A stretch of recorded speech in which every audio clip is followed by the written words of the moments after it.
이제 떠납니다. 이제. 민수기는 뭐다?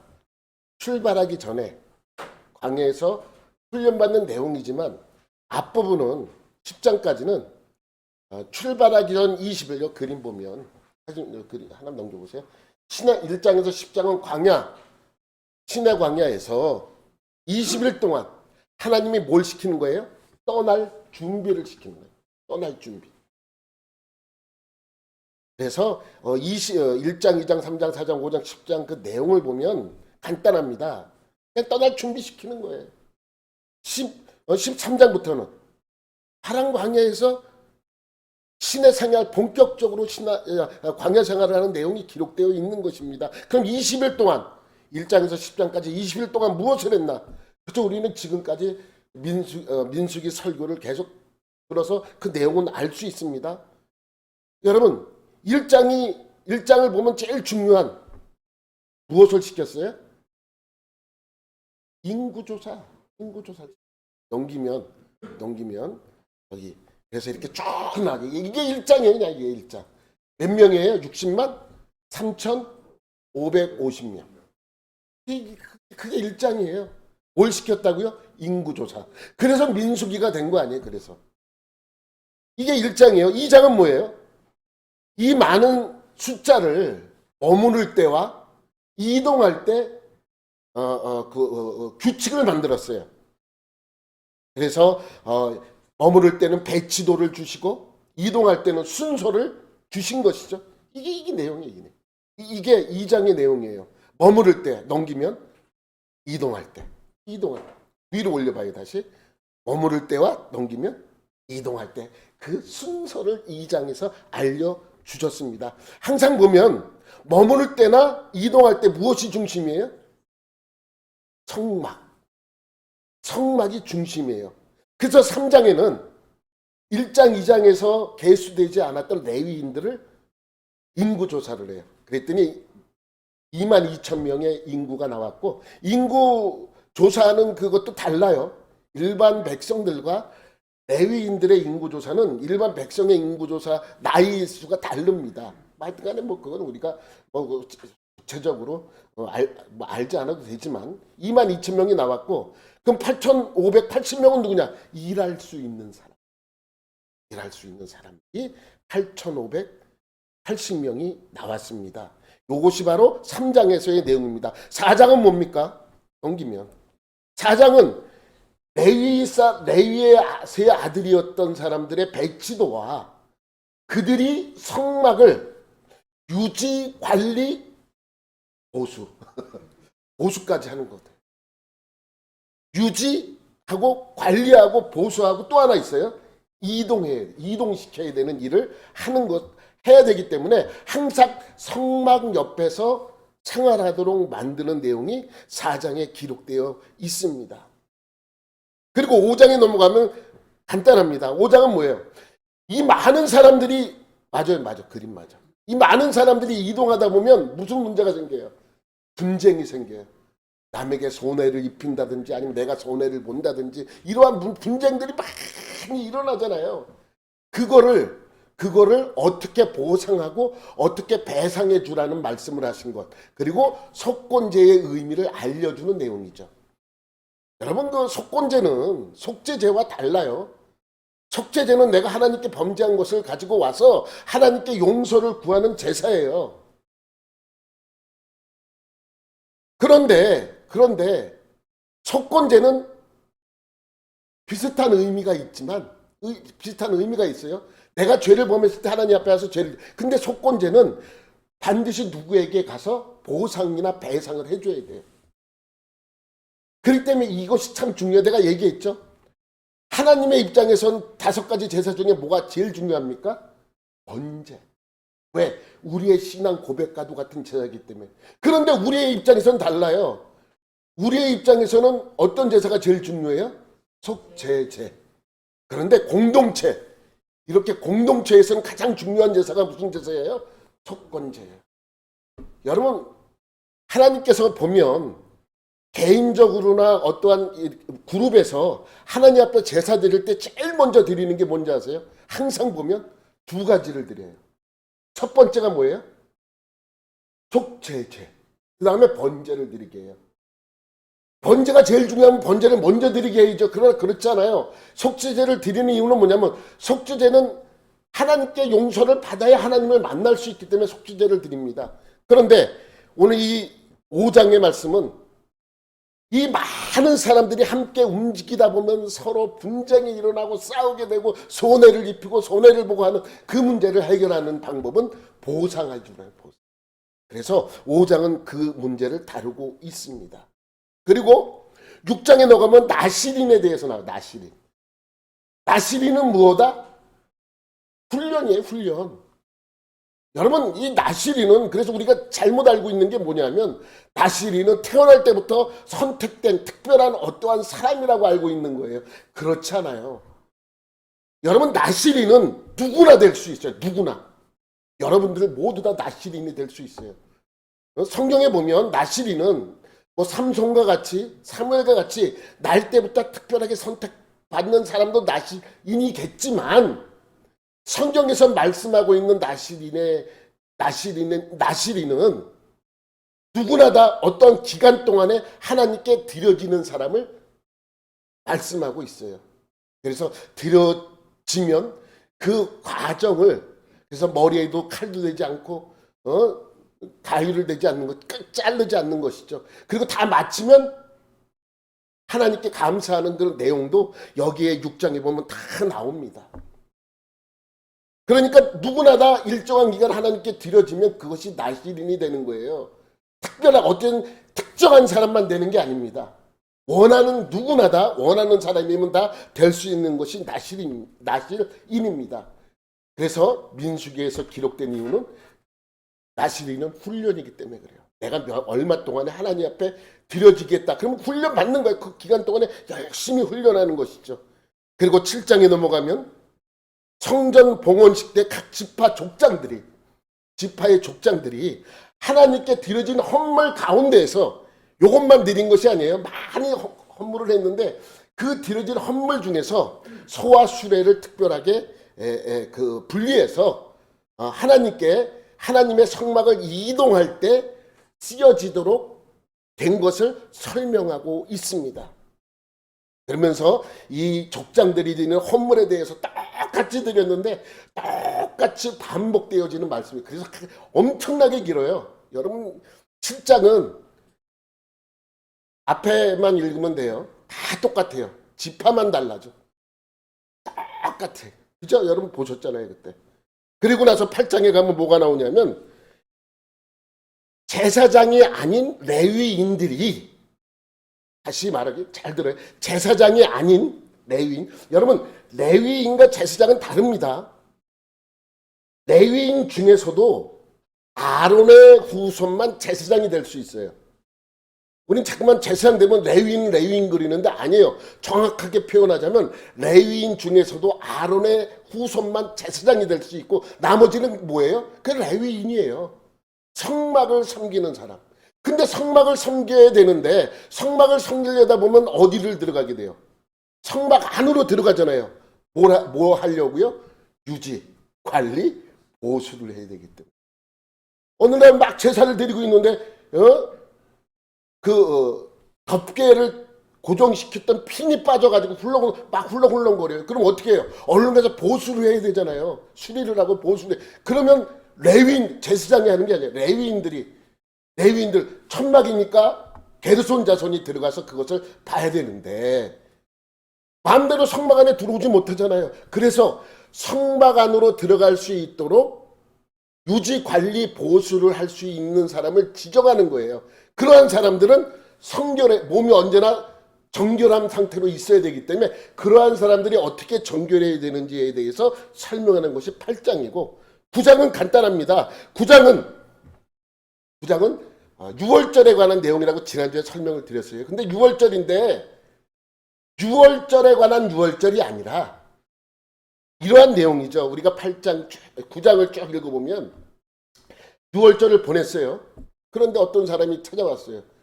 나는 6월절을 지키고 싶었는데 6월절 제사를 드리고 싶었는데 시체를 만지는 바람에 부종해져서 못 드렸다. 근데 그건 말이 안 된다. 나는 정말 하나님 앞에 유월절 제사를 드리고 싶다. 근데 정결법에 의하면 시신을 만지거나 문제가 있으면 안 되잖아요. 그래서 모세가 가만히 들어보니까 그 사람 말도 맞거든요. 정말 하나님 앞에 유월절 제사를 드리는 것이 그만큼 중요한데 이 사람이 무슨 문제 때문에 제사를 드리지 못해 시신을 만지는 일 때문에 제사를 드리지 못하는 것이 문제가 될 수도 있구나. 이 사람한테는 상처가 될 수도 있구나. 하나님 앞에 가서 물어보죠. 하나님 어떻게 해야 됩니까? 이런 사람들. 그러니까 하나님 뭐라 그래요? 그런 사람도 드리게 해라. 그런데 그냥 드리게 하면 정결법을 위반하는 거 아니에요. 그래서 어떻게 해요? 한 달 뒤에 드리고. 그런 사람들만 한 달 뒤에.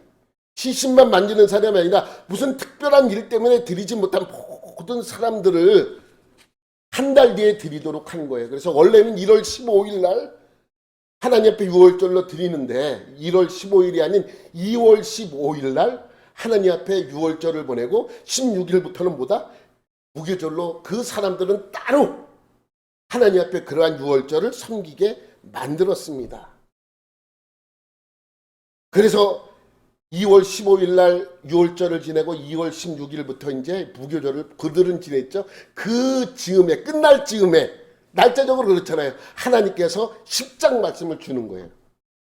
이렇게 준비가 다 끝났고 또 따로 무교절을 다 절기를 지켰으니 이제 뭐라는 거예요? 이제 너희는 출발하라. 출발하기 전에 하나님께서 이제 백성들에게 마지막 그 명령을 하죠. 여러분 11절 12절에 보면 출발하는 내용이 나옵니다. 둘째 해 둘째 달 스무날. 그러니까 출애굽한 다음에죠. 첫 번째 해가 출애굽한 그러한 해였으면 두 번째 해니까 다음해 2월 20일에 구름이 성막에서 떠오르니까 이제 시내 광야에서 이들이 출발을 하게 되는 것입니다. 그러니까 시내 광야에서 정확하게 얼마간 있었어요? 11개월이죠. 11개월. 약 1년이라고 얘기를 하는데 1년이라 해도 뭐 틀린 건 아니지만 정확하게 표현하자면 11개월 조금 안 되게 있었어요. 대충 11개월쯤 있었습니다. 이 11개월 있으면서 많은 일들이 있었죠. 엄청난 일들이 있었습니다. 출애굽해서 시내광야에 머문 때부터 생각해 보세요. 뭘 받았습니까? 하나님으로부터 십계명을 받았습니다. 모세가 올라가서 성목에 관한 모든 법을 받았고 또 십계명에 관한 그 부수적인 많은 율법들을 받았습니다. 그리고 내려왔더니 뭐 송아지 만들어 놓은 사건도 있었고 그렇지만 하나님께서 그들을 용서하셨고 그리고 모세가 내려와서 성막을 짓고 봉헌식도 했습니다. 처음으로. 그리고 하나님께서는 민수기가 시작되기 전에 출발하기 전에 20일 동안 많은 사건들을 많은 일들을 그들에게 알려주었습니다. 그리고 나서 이제 출발하는 거예요. 성막에서 구름이 떠올라서 출발을 하죠. 그러니까 이들이 처음으로 민수기 2장에서 받은 이동할 때의 순서대로 처음으로 뭘 하는 날이에요? 행하는 날이에요. 2장에서 말씀하신 대로 이제 출발을 하는 거죠. 13절 보면 이와 같이 그들이 여호와께서 모세에게 명령하신 것을 따라 몇 장이에요? 2장에. 2장에 머무를 때와 이동할 때의 그 순서가 나오잖아요. 그 명령한 대로 행진하기를 시작하는 것입니다. 이렇게 생각하는 거예요. 이렇게 생각하면 돼요. 출애굽한 지 이제 1년이 지났고 한 달 20일이 지났어요. 2월 20일이니까. 그러니 출애굽한 다음에 2월 20일 날 그 구름이 성막에서 떠오르기 시작합니다. 떠오르기 시작하니까 백성들은 뭐예요? 구름이 떠오르네? 왜 떠오르지? 라고 하지 않았어요. 이미 알려줬어요. 떠오르면 뭐다? 떠날 준비를 하는 거예요. 그러면 제일 먼저 준비를 누가 해요? 제사장들이에요. 제사장들이 어딜 들어가요? 성막 안으로 들어갑니다. 그리고 성막 안에 있는 그 기구들을 다 포장해요. 포장을 합니다. 그러면 고앗 자손들이 들어가서 그 포장되어 있는 모든 기구들을 밖으로 끄집어내죠. 끄집어내면 그 다음에 누가 들어가요? 게르손 자손과 무라리 자손이 들어가서 덮개를 걷어내고 기둥들을 철거를 합니다. 그런데 처음에 고아 자손들이 포장되어 있는 성물들을 끄집어내면 맨 먼저 나오는 것이 언약궤가 나와요. 그럼 언약궤가 나오면 언약궤는 그냥 출발을 합니다. 언약궤를 출발해요. 언약궤가 출발하는 것은 구름 기둥을 쫓아 출발을 하는 거예요. 출발을 쫙 하면 잘 생각해 보세요. 출발을 하면 이제 게르손 자손과 무라리 자손이 들어가서 철거를 하죠.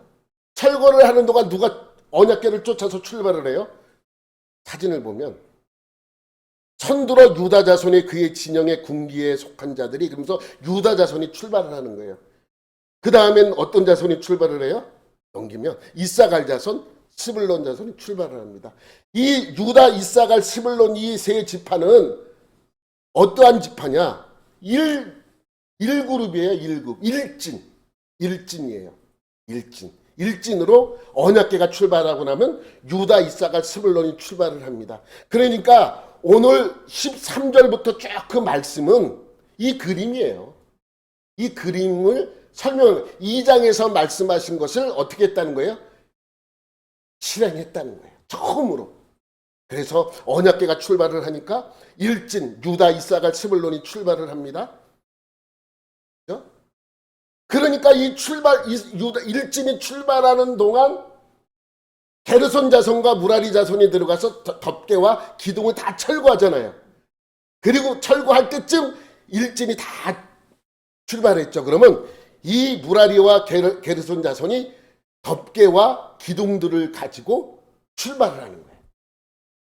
철거하는 동안 이제 일진이 출발했죠. 그리고 다 철거될 즈음에 일진이 다 출발을 했으니까 그 뒤를 쫓아서 이 무라리와 게르손 자손, 게르손과 무라리 자손이 덮개와 기둥을 갖고 출발을 합니다. 그런데 17절에 이렇게 말씀합니다. 이에 성막을 거두매 게르손 자손과 무라리 자손이 성막을 메고, 여러분 기둥을 맬 수 없어요. 너무 무거워요. 사람이 들고 갈 수가 없습니다. 근데 왜 메고라고 말씀을 하셨나? 여러분 성막은 기본적으로 가장 중요한 것이 있습니다. 들 수 있는 것은 전부 들어야 돼요. 들 수 없는 것만 족장들이 지급한 수레에다 싣고 가는 거예요. 그래서 원칙적으로 만약에 성막 덮개에 고정시키는 핀이 있다, 들 수 있다, 그러면 어떻게 해야 되는 거예요? 들고 가야 되는 거예요. 사람이 직접. 뭐 이건 나중에 여러분에게 더 자세히 해야죠. 그렇게 이제 게르손과 무라리 자손이 성막의 모든 덮개와 기둥을 들고 가면, 넘기면 이진이 출발을 해요. 르우벤, 시므온, 갓이 출발을 합니다. 그러면 대기하고 있던 성막의 기구들이 있죠. 언약궤를 제외한 떡상이라든지 번제단이라든지 물두멍이라 이런 것이 다 중간에서 출발을 하는 거예요. 그러고 나면 3진과 4진이 출발을 하게. 요것이 우리 10장 하반 13절 이후에 기록되어 있는 내용들이죠. 그러면 여러분 넘기면 목적지에 도착을 했어요. 그럼 어떻게 할까요? 어디가 기준이에요? 언약궤가 기준이에요. 그리고 하나님의 구름이 멈춰서 있으면 그곳에다가 언약궤를 딱 기준을 삼아요. 그러면 누가 도착을 해요? 일진이 도착을 하잖아요. 일진이 도착하면 성막을 지어질 장소의 동쪽에다가 일진이 자리를 잡고, 이 일진이 다 도착을 하면 누가 도착을 하겠어요? 그 다음에. 그러니까 이 사람 도착하자마자 이 사람은 기다리는 게 아니에요. 도착하자마자 성막을 세우는 거예요. 성막을 다 세울 즈음에 이제 르우벤과 시므온과 갓이 들어오겠죠? 그러면 르우벤, 시므온, 갓 이진이 들어와서 자리를 잡을 동안에 성막이 어떻게 됐어요? 다 세워집니다. 그러면 기구들은 어때요? 기다리지 않고 도착하자마자 바로 성막 안으로 들어가서 자리를 잡는 거예요. 네? 다 준비되고, 일진 출발해, 다 준비됐으니까 이진 출발해서, 이게 아니고, 그러니까 성막에서 구름이 떠오르면 제일 바쁜 지파는 어느 지파예요? 유다 지파야. 유다 지파. 유다 지파는 빨리 해야 돼. 이게 벌써 이 행군이 정해지면 빨리 준비해야 될 사람들이 유다 지파 일진 그룹들이죠. 그리고 기구들이 다 들어가서 자리를 잡을 동안에 삼진 사진이 와서 서쪽과 북쪽에 자리를 잡게 됩니다. 이렇게 고아디는 성물을 메고 행진하였고 그들이 이르기 전에 성막을 세웠으며, 그죠? 고아 자손들이 성물이 도착하기 전에 이미 성막은 뭐예요? 다 지어져야 돼요. 그러니까 얼마나 신속하게. 여러분 군대 가면 무슨 대기조가 있어. 5분 대기조. 언제든지 나가서 급하게 무슨 일이 생기면 나가서 해결해야 돼. 그게 5분 대기조예요. 그래서 그들은 식사할 때도 다 차고 먹어요. 준비하고 있어야 되기 때문에. 그러니까 이 고아자 손들은 성물이 오자마자 바로 들어가야 돼. 대기하고 있으면 안 돼요. 5분이라도 그냥 도착하면 바로 들어가고 바로 실행하는 것이죠. 그러면 끝나는 거예요. 그러면 어떻게 된다? 삼진과 사진이 도착을 하게 되고 넘기면 이러한 모양으로 딱 자리를 잡아요. 2장에서 말씀하신 것이죠. 머무를 때는 이렇게 머물러라. 요것을 지금 이제 처음으로 실행하는 것입니다. 근데 여러분 생각해 보세요. 유다 지파는 항상 뭐 하고 있어요? 5분 대기조예요. 5분 대기조. 그럼 생활을 할 수 있어요? 없어요? 없어요. 어떻게 생활을 합니까? 네? 군대에서도 5분 대기조가 전부 5분 대기조가 아니에요. 특별한 돌아가면서요. 왜? 너무 힘들기 때문에. 생각해 보세요. 그럼 유다 지파는 뭐만 바라보고 있어야 돼요? 성막 위에 있는 구름만 바라봐야 돼. 그게 됩니까? 안 되잖아요. 오늘 떠오르나? 내일도 떠오르나? 아무 일도 할 수 없어. 그래서 제목을 보면 뭐예요? 넘겨봐봐. 나팔. 나팔 소리는 뭐다? 나팔 소리는 민수기를 하고 있죠. 나팔 소리는 뭐다? 훈련이죠. 무슨 훈련이에요? 신호훈련. 신호훈련이에요. 여러분 아까 예배 전에 벨 소리가 났어. 전화 벨 소리는 뭐다? 신호예요. 무슨 신호예요? 전화 왔다. 따르릉 따르릉 울려도 따르릉 따르릉 소리가 아니라 그게 뭐예요? 전화 왔어. 전화 왔어. 이 소리 있잖아요. 신호잖아. 전화 왔다는 신호잖아요. 나팔 소리도 뭐다? 신호예요. 어떤 신호? 출발해라. 나팔 소리는 출발 신호 소리다. 예? 그럼 오늘 이 10장 내용은 그거예요. 더 이상 설교할 거 없어. 나팔 소리는 뭐다? 출발 신호다. 출발하는 신호다. 그러니까 무슨 일을 하고 있다가도 신호가 나오면 어떻게 돼요? 야, 출발하라는 신호구나. 그래서 이제 하던 일을 멈추고 출발을 해야 돼. 짐을 싸야 되는 거예요. 그래서 유다 지파가 제일 바쁘겠죠? 맨 마지막에 있는 지파는 뭐예요? 아, 빨리 준비해. 우린 천천히 해도 돼. 천천히 해도 되잖아요. 그래서 나팔 소리를 울리는 거예요. 여러분 생각해 보세요. 나팔 소리가 없이 성막의 구름이 떠올라. 야, 성막의 구름 떠오른다. 이제 우리 출발해야 돼. 그러면 소식을 전하러 사람이 출발을 해야 돼. 유다 지파 쪽으로. 한참을 가죠. 엄청나게 많은 사람이니까 요 앞에 있는 게 아니에요. 편은 아까 성막을 중심으로 동쪽에 여기 있는 것 같아도 그 거리가 엄청난 거 아닙니까? 그러면 그 안에 뛰어가서, 그럼 이 사람은 뛰어가서 전달하고 또 이 사람이 또 저쪽으로 전달하고 하다 보면 얼마나 시간이 걸리겠습니까? 그래서 신속하게 하기 위해서 나팔을 불어주는 거예요. 나팔은 뭐다? 나팔 소리는 신호다.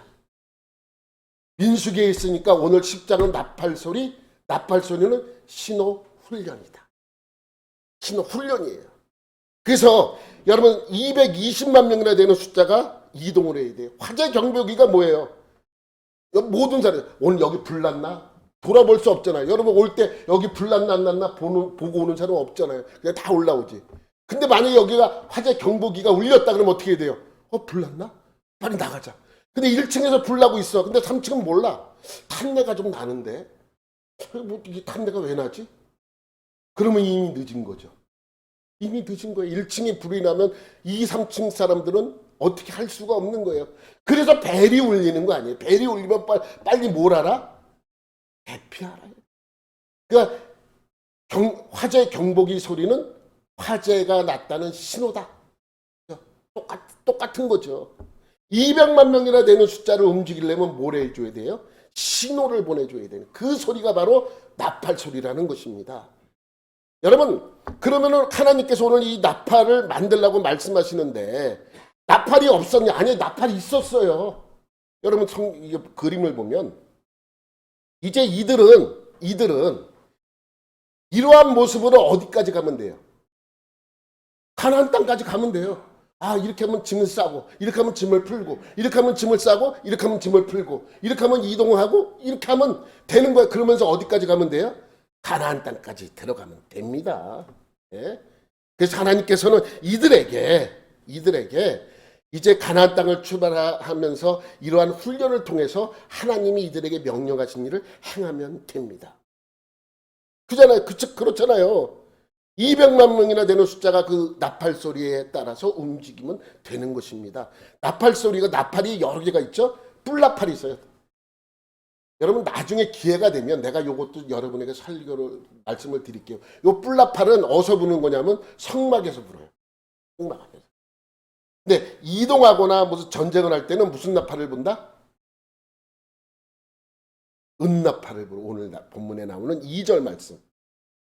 이 사진을 봐봐요. 사진. 이렇게 불어요, 정말. 근데 이 소리도 큽니다. 작지 않아요. 그런데 이 소리는 크긴 해도 은나팔처럼 멀리 보낼 수 있는 소리가 아니에요. 그래서 하나님께서는 이들에게 무슨 나팔을 만들라고 명령하시냐면 은나팔을 만들라.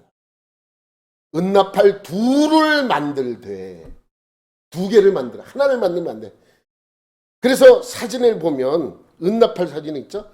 저는 이거보다 더 컸다고 생각해요.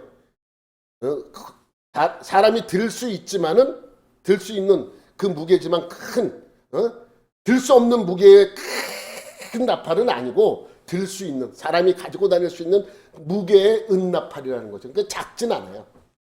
이 소리를 뿌 울면은 멀리까지 들을 수 있도록 만드는 것입니다. 근데 이 은나팔은 누가 부르냐? 8절에 보니까 그 나팔은 아론의 자손인 제사장들이 불지니 이는 너희 대대의 영원한 율례니라. 누가 불어야 돼요? 제사장들이 부는. 제사장 진짜 왜 제사장만 이렇게 일을 시키냐? 아니, 이유가 있어요. 제사장이 이거를 불어야 될 이유가 있는 거예요.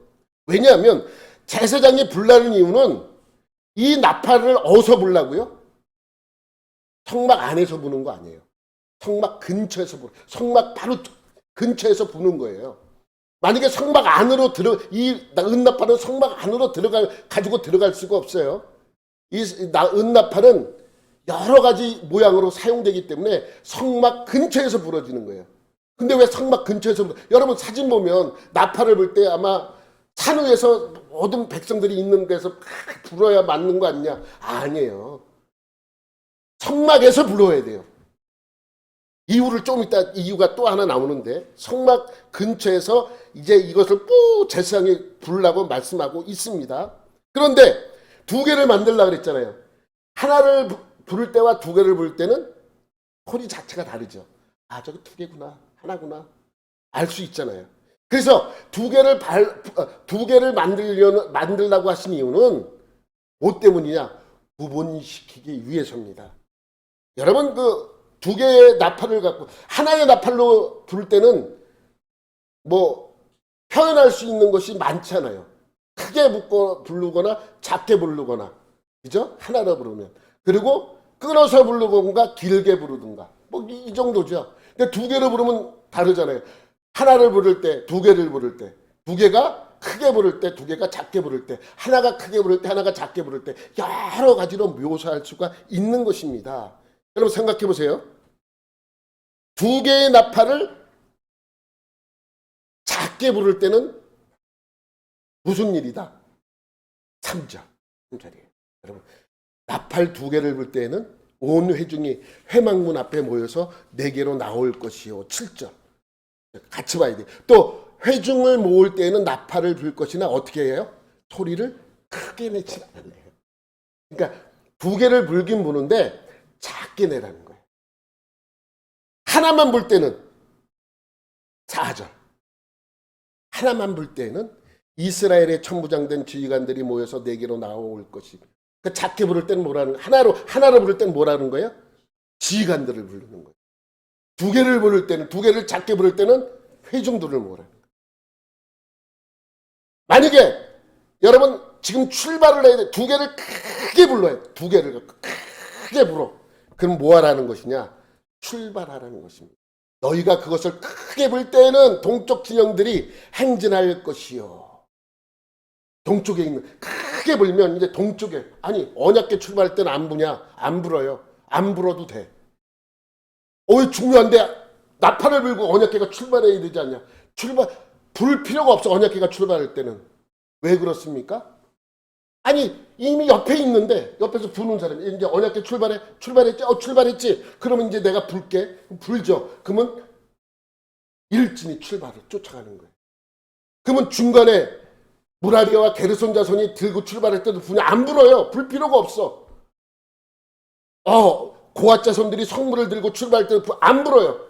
오로지 부는 거는 1진, 2진, 3진, 4진이 출발할 때 부르라고 말씀하고 있습니다.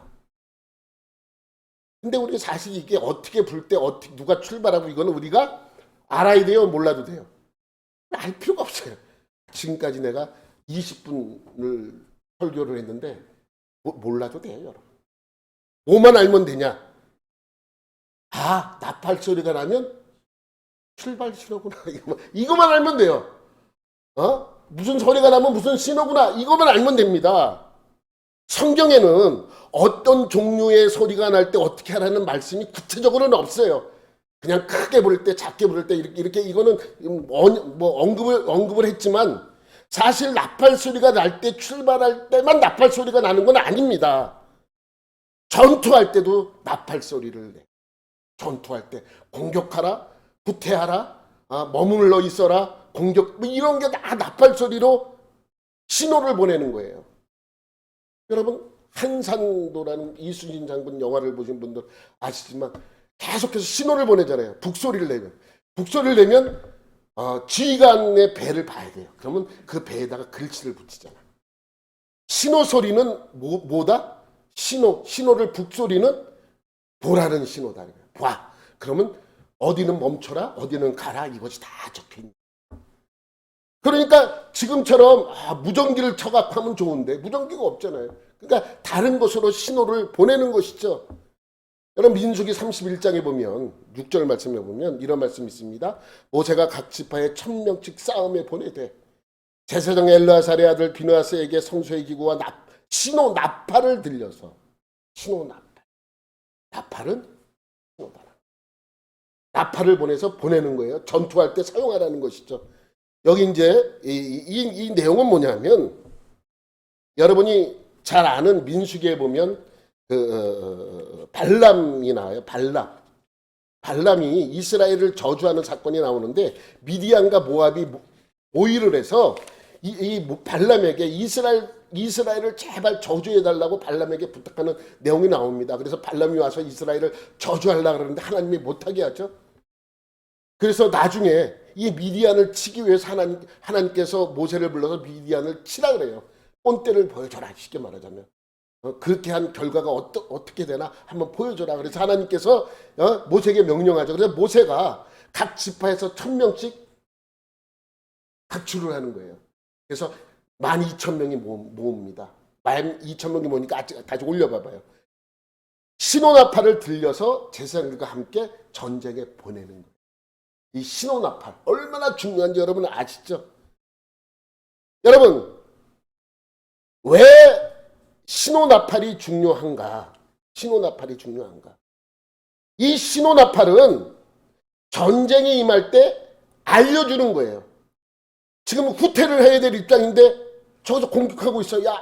잘못하면 죽어. 빨리 후퇴해. 소리쳐도 들립니까? 나팔을 대신 불어주는 거예요. 후퇴 소리야. 후퇴하라는 소리. 공격하라는 소리. 머무르라는 소리. 빠지라는 소리, 비키라는 소리, 이게 다 어떠한 규칙에 의해서 움직이겠죠. 근데 왜 성경엔 그게 없느냐? 성경에 그게 있으면 그게 암호 같은 건데 적에게 알려주는 것 같잖아요. 그러니까 그게 없는 거예요. 나갈 때마다 정하든가 아니면 뭐 특별한 규칙이 있겠죠. 머무르라 할 땐 길게 부르면 머물러, 짧게 계속 부르면 공격해, 뭐 이러한 것들이 있겠죠. 규칙이 있어서 이 신호로 따라서 전쟁을 하거나 멈추거나 공격하거나 후퇴하거나 하는 것을 하는 것입니다. 그래서 전쟁할 때 제일 중요한 것이 이 나팔 소리예요. 칼도 중요해요. 칼보다 중요한 것이 바로 나팔이래. 그래서 구약 성경의 대가였던 바울도 그거에 대해서 많이 언급을 하는데 한 구절 우리가 찾아볼게요. 고린도 전서 14장 8절입니다. 만일 나팔이 분명하지 못한 소리를 내면 누가 전투를 준비하냐. 그러니까 신호 소리는 어떻게 해야 돼요? 정확해야 돼요. 정확해야 되고 빨리 전해져야 되고 그 신호가 무슨 신호인지 알아야 되는 것입니다. 그래야 공격하든지 수비하든지 할 거 아닙니까? 근데 여기서 우리가 한 가지 짚고 넘어가야 될 것이 있습니다. 그것이 뭐냐면 이 나팔 소리는 나팔 소리에 집중하면 안 됩니다. 뭐에 집중을 해야 돼요? 아, 어떤 신호구나라는 것에 집중을 해야 돼요. 출발하라는 소리인지, 회중을 모으는 소리인지, 지휘관만 모으는 소리인지, 공격하라는 소리인지, 수비하라는 소리인지, 도망가라는 소리인지, 머물러 있으라는 소리인지 알아야 할 거 아니에요. 제일 중요한 게 뭐다? 소리예요, 소리. 어떤 소리인지 구분해 내는 것입니다. 여러분, 우리가 한 가지 짚고 넘어가야 될 것이 있다고 했는데 그것이 무엇이냐면 지난주 설교한 거 기억나세요? 세 절기. 첫 번째 절기는, 두 번째는, 세 번째는, 네, 저도 해요. 그건 보이기 때문에. 6월절은 뭐가 됐다고요? 부활절로 우리가 지금 지키고 있어요. 7.7절은 맥추절로 지키고 있습니다. 초막절은 추수감사절로 지키고 있어요. 그렇지만 하나님의 명령하신 절기는 몇 가지다? 세 가지였어요. 넘기면. 그래서 6월절은 언제 지킨다? 유대력으로 1월 14일 날 지켜요. 유대력이에요. 양력, 음력이 아니고 유대력. 유대인들이 갖고 있는 달력에 1월 14일 날 6월절을 지킵니다. 무교절은 6월절 다음 날인 1월 15일부터 일주일간 지켜요. 그리고 나서 7주가 지나요. 6월절이 지난 7주 후에, 6월절에서 7주 후에 7.7절, 맥추절, 오순절로 지킵니다. 그러니까 6월절 무교절은 한 세트예요. 그죠? 하나의 절기예요. 그냥 6월절 무교절은 두 절기가 아니라 하나의 절기예요. 7.7절, 맥추절, 오순절은 하나의 절기가 아니고 같은 말이에요. 같은 말.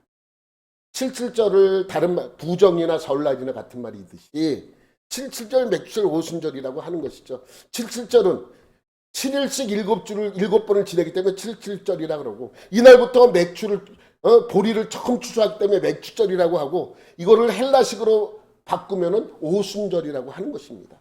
같은 날이에요. 그 7주가 지난 다음에 이것은 그렇게 지내죠. 그리고 나서 7월, 유대력으로 7월 15일부터 일주일간 뭐로 지킨다고요? 초막절로 지켜요. 근데 이것은 뭐의 비유라고 말씀드렸어요. 제가 지난주에 넘기면. 6월절은 예수님의 죽음, 무교절은 예수님의 부활, 7.7절, 맥추절, 오순절은 성령 강림, 초막절, 장막절, 수장절은 예수님의 재림을 뜻한다고 말씀을 드렸습니다. 기억나시죠? 아, 기억 안 나면 어떡하나 괜찮아요. 그래 제가 다음 주에 또 설교하고 또 뭐 1년 뒤에 또 설교하고 하죠. 하여튼간에 그렇습니다. 그런데 여러분, 왜 초막절이 예수님의 재림을 뜻하는가? 예수님의 재림을 하면 심판을 하잖아요. 마지막 추수하고 나서 추수를 하면 추수한 것을 가지고 나눠요. 탈곡을 해서 알곡은 곡간으로 가는 거죠. 아, 이거 탈곡을 해봤더니 다 죽정이네. 속이 비어있어. 그럼 어떻게 해요? 다 불로 들어가는 거예요. 그래서 예수님의 재림, 예수님의 심판을 뜻한다라고 말씀을 드려서 기억나죠? 그런데 내가 절기를 표시하면서 이상한 거 못 느꼈어요, 여러분? 1번, 2번은 붙어 있는데 왜 2번, 3번은 한 줄을 띄워놨냐? 지난주에 느끼신 분 있어요? 이게 다 이유가 있어서 내가 띄워놓은 거예요. 여러분, 7월 15일 날 초막절을 하기 전에 뭐가 있냐면 7월 1일 날에 나팔절이 있습니다. 나팔절이 언제 있다고요? 7월 1일. 레위기 23장 넘기면 23장 24절에 보면 이스라엘 자손에게 말하여 이르라 일곱째 달 곧 그 달 첫날은 일곱째 달은 7월이죠. 첫날이 1일이에요. 7월 1일은 너희에게 쉬는 날이 될지니 이는 나팔을 불어 기념할 날이요 성해라. 그럼 나팔절도 절기죠. 그럼 이건 덜 중요하다. 왜? 하나님이 지키라고 절기는 세 가지. 유월절, 맥주절, 초막절. 이 세 가지다. 이거는 그냥 덜 중요하다. 그 세 가지보다 아니에요. 넘기면. 여러분, 유월절과 무교절이 세트이듯이 초막절과 나팔절은 뭐예요? 무교절과 유월절이 세트이듯이 초막절과 나팔절은 뭐예요? 그렇죠. 세트예요, 세트. 그냥 초막절 그러면 초막절과 나팔절은 다른 거라고 생각을 해요. 다른 건 달라요. 다르지만 세트예요. 유월절과 무교절이 다르지만 세트이듯이 나팔절과 초막절은 세트예요. 왜? 7월 1일 날 하고 7월 15일 날 하니까. 세트죠. 그런데 이 나팔절과 초막절 사이에 한 가지가 더 있어요. 지켜야 될 절기가 하나가 더 있어. 뭔지 아세요? 속죄일, 대속죄일. 대속죄일은 언제 있는가? 언제쯤 있을 것 같아요? 한 중간쯤 있겠죠? 7월 10일 날 대속죄일이에요. 여러분, 그 레위기 23장 27절이죠. 일곱째 달 열흘날은 속죄일이니 일곱째 달 7월 열흘날 10일은 속죄일이니 그래서 이날은 대속죄일이에요. 너희는 성회를 열고 스스로 괴롭게 하며 여호와께 화제를 드리고 이렇게 나옵니다. 넘기봐요 다시. 그래서 여러분 7월 1일 날 나팔절을 불어요. 나팔절이라는 건 뭐냐? 나팔을 부는 거예요. 뭔가를 나팔을 불라는 이유가 있겠죠. 그 나팔을 부는 날이기 때문에 나팔절이다. 나팔 소리는 뭐다? 신호예요. 무슨 신호예요? 곧 심판한다는. 곧 심판한다. 나팔을 불어서 신호를 보내는 거예요. 무슨 신호? 곧 심판한다는. 알곡과 쭉정이를 심판하듯이 심판한다는 것입니다. 근데 여기 7월 1일 사실을 초막절에 집중하면 기쁨의 나팔절이겠죠. 나팔을 불어서 곧 우리는 추수를 하니까 먹을거리들이 많이 생기고 풍성한 초막절을 맞이하게 될 것이라는 것을 알리는데 그 안에는 나팔절 안에는 곧 심판한다는 그러한 의미가 담겨져 있습니다. 그러니까 너희는 뭘 해라? 대속죄일에 죄를 받아라. 대속죄일이 7월 10일 날 이루어집니다. 이 대속죄일의 일의 모든 그 행사가 끝나면 7월 15일부터 초막절이 진행이 되는 거예요. 심판을 의미한다는 이야기를 여러분에게 했습니다. 여러분, 여기서 나팔 소리는 뭐다? 신호예요, 신호. 무슨 신호예요? 곧 추수한다는 신호. 곧 추수한다, 곧 추수한다. 알리는 거예요. 그냥 나팔 소리가 아니야. 단순히 그냥 나팔 소리가 아니라 곧 심판한다는 것을 알리는 소리예요. 그러니까 이 심판한다는 것을 알리니까 너희는 뭘 알아? 대속죄일에 속죄받아라. 여러분, 그래서 나팔 소리의 이야기가 어디에 나옵니까? 아까 우리가 했죠. 하나님의 나팔 소리. 그거는 어떤 성경을 근거로 그걸 말씀하고 있습니까? 요한 계시록에 나팔 소리에 대한 이야기가 나옵니다. 여러분, 그 마지막 때 하나님께서 7개의 나팔을 보내서 첫째 나팔, 둘째, 셋째, 넷째, 다섯에서 일곱째 나팔을 불도록 합니다. 여러분 요한계시록 가서 읽어봐요. 하나님께서 예수님의 죽음과 부활 이후에 이 세상을 심판할 것을 7가지를 나눠서 계획하십니다. 그게 인이에요. 인, 봉인. 그러니까 첫 번째 봉인을, 두 번째 봉인, 세 번째 봉인, 네 번째 봉인, 다섯, 여섯, 일곱 번째 봉인까지 클릅니다. 마지막 일곱 번째 봉인을 클렀더니 일곱 개의 나팔이 천사들이 갖고 나옵니다. 그래서 그 일곱 개의 천사들이 나팔을 하나씩 불러요. 그러면서 재앙이 임하기 시작합니다. 첫째 나팔을 보니까 요한계시록 8장 7절 말씀 시작. 첫째 천사가 나팔을 부니 피 섞인 우박과 불이 나와서 땅에 쏟아지매 땅의 3분의 1이 타버리고 수목의 3분의 1이 타버리고 각종 푸른 풀을도 타버렸더라. 우리는 이것을 볼 때 뭐라고 생각해요? 아, 나팔을 불면 이런 재앙이 임하는구나. 이렇게 생각을 합니다. 그러니까 자꾸만 오류가 나는 거예요. 나팔을 보니까 재앙이 임하는구나. 아니에요. 나팔 소리는 뭐다? 신호예요. 그러니까 땅의 3분의 1이 타버리고 수목의 3분의 1이 타버리고 각종 푸른 숲이 타버린 것이 뭐의 신호예요? 종말의 신호라는 얘기. 이것을 오해하면 이게 잠깐만 오류가 나오는 거예요. 여러분, 나팔 소리는 뭐다? 신호예요. 마지막 때의 신호를 보내주시지 하나님이 이 세상을 종말할 때의 신호입니다. 그럼 보세요. 우리는 이것을 보면 나팔을 불면 이것이 땅의 3분의 1이 순간적으로 타버리고 수목도 타버리고 풀도 타버리고 순간적으로 타버린다고 생각을 하는 거예요. 그러니까 오류가 범하는 거예요. 여러분, 이 세상에 엄청난 산불이 일어나고 하면 그것이 뭐예요? 신호라는 얘기예요. 아마존도 불타잖아요. 여러분, 유럽이 더워서 불타버려요. 어떤 이유가 있어서 불타는 게 너무 더워서 불타버립니다. 요즘은 산불이 나면 예전에는 금방 꺼졌잖아요. 비가 와서. 요즘은 꺼지질 않아요. 엄청난 산이 타버리고 그렇습니다. 그걸 보면 뭘 느끼라는 얘기. 아, 마지막 때가 왔구나. 신호라는 거예요. 두 번째도 마찬가지죠. 두 번째 신호는 뭐예요? 8장 8절 말씀. 둘째 천사가 나팔을 부니 시작. 불붙는 큰 산과 같은 것이 바다에 던져짐에 바다의 3분의 1이 피가 되고. 이것은 나팔을 보니까 순간적으로 큰 산이 바다에 던져 이렇게 생각한다는 거 아니죠? 여러분, 80년 뒤면 몰디브 섬이 없어집니다. 80년 뒤. 네? 인도의 자카르타 수도는 앞으로 얼마 지나면 다 가라앉는다고 지금 이주하고 있어요. 점점 가라앉고 있습니다. 우리는 이것이 나팔을 보니까 이런 게 한꺼번에 일어나 이렇게 생각하는데 그렇지 않아요. 하나님이 우리를 심판할 때 계획을 세우고 이루는 것은 하루아침에 일어나는 것이 아니라 하나하나 단계적으로 이루어지는 것입니다. 그러니까 그런 것을 저런 것이 뭐다? 종말의 신호구나. 세 번째 천사가 나팔을 불죠.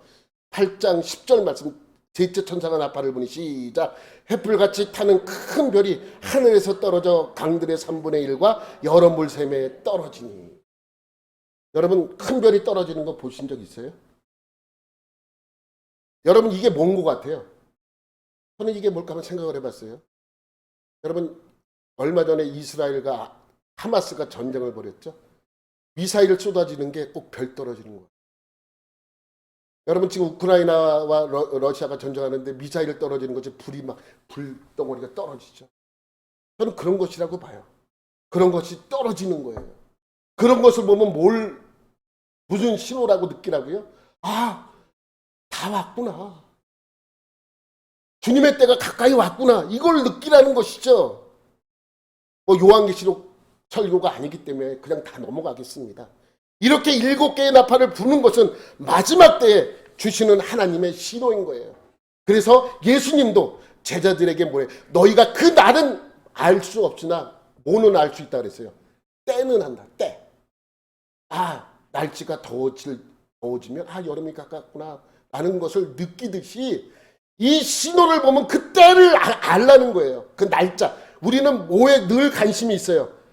예수님의 재림이 몇 년 몇월 며칠이냐, 1999년 10월 달이냐, 이거에 관심이 있습니다. 그러나 하나님의 관심은 거기에 갖지 말라는 거예요. 뭐에 가지라는 거예요. 어느 때에 임할 줄 너희가 깨달으라는 것입니다. 그래서 여러분, 세상 보면 얼마나 가까웠는지 알 수 있지 않습니까? 때는 알 수 있어요. 때. 그만큼 가까워왔다는 걸 알 수 있어요. 어떻게? 요한계시록에 나팔 소리가 나면 이러한 재앙들이, 여러분 꼭 집에 가서 요한계시록 한번 읽어보세요. 그것이 요한이 미사일이 없던 시대에 미사일을 보고 어떻게 표현하는 이거를 기억하면서 읽어보시기 바랍니다. 네? 이러한 현상이 나타나면 하나님께서 이렇게 하시겠구나라는 때를 알 수 있다는 것입니다. 여러분, 긴장은 언제 합니까? 추워지면 해요. 추워지는 게 신호잖아요. 날씨가 선선해지면 긴장 오늘 해야 되나? 너무 일찍 해가지고 지워버리면 어떡하나? 이러면서 긴장을 하는 거죠. 올해는 좀 일찍 추워지면 어떡하나?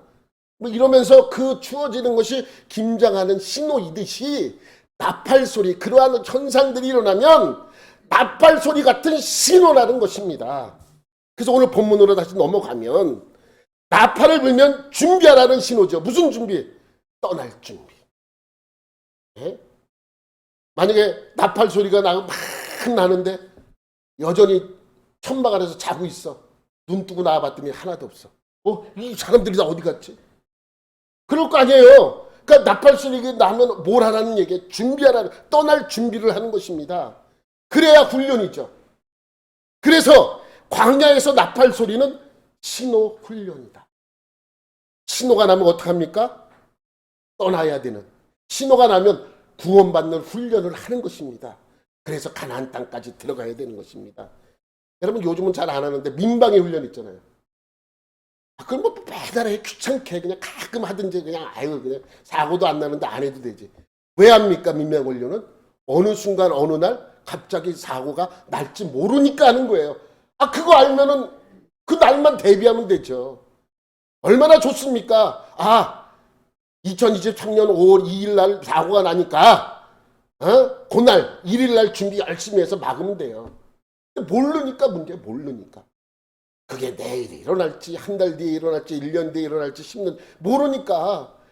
북한이 언제 공격할지 모르니까 그런 훈련들을 하는 거예요. 계속해서 하는 거죠. 그리고 나서 훈련이 아니라 정말 일어나면 그것을 대비할 수 있다는 것이죠. 이스라엘의 훈련은 그런 어려움을 올 때를 대비해서 훈련하고 있는 거예요. 그래서 나팔 소리가 나면 짐을 싸고 떠나는 것입니다. 여러분 요즘 많은 이상한 일들이 일어나고 있지 않습니까? 전쟁, 환경. 여러분 환경도 남극이 녹고 남극의 얼음이 녹고 북극의 얼음이 다 녹아서 곰들이 살 수가 없대요. 곰들이 죽어간답니다. 그 정도로 다 힘들고 어려운 환경 속에서 살아가고 있죠. 이런 것을 보면 또 사람들이 얼마나 이기주의적으로 바뀌는지 여러분 알잖아요. 이것이 주님이 우리에게 보여주는 마지막 때의 나팔 소리. 이런 것들이 나팔 소리죠. 나팔이 천사가 나타나면 나팔을 쫙쫙 분다. 나팔 소리는 뭡니까? 신호입니다. 그래서 우리는 그 신호에 훈련하는 거예요. 오늘도 나팔 소리가 울려날지 모르니까 대비하고 있어야 되지 않나. 이런 것을 훈련하는 것이죠. 여러분 이런 나팔 소리가 울려나는데 여전히 잠자고 있을 때 그 나팔 소리가 지나가고 나와 봤을 때는 나 혼자 남아있다는 것을 그때 알 것입니다. 그것은 제가 하는 소리가 아니라 예수님께서 복음서에 비유하고 있잖아요. 잠자던 자는 결국 그 나팔 소리를 듣지 못해 함께 떠나지 못하는 것이죠. 여러분 우리 수지 갈보리교회에 나오는 모든 성도 여러분들은 주님이 주시는 나팔 소리를 듣고 마지막 때에 준비를 잘하는 대비하는 그래서 구원에 들어가는 복된 자들이 되시기를 예수님의 이름으로 축원합니다. 하나님 아버지 감사합니다. 오늘도 이 말씀을 듣고 마지막 때에 준비 잘하는 나팔 소리에 귀를 기울이는 그 신호에 늘 신경 써 대비하는 복된 자들이 되어서 주님의 구원의 음성에 합당한 열매를 맺고 구원에 임하는 자가 되기를 원합니다. 오늘도 그러한 은혜가 우리 모두에게 있기를 원하오며 감사드리며 예수님의 이름으로 기도드립니다. 아멘.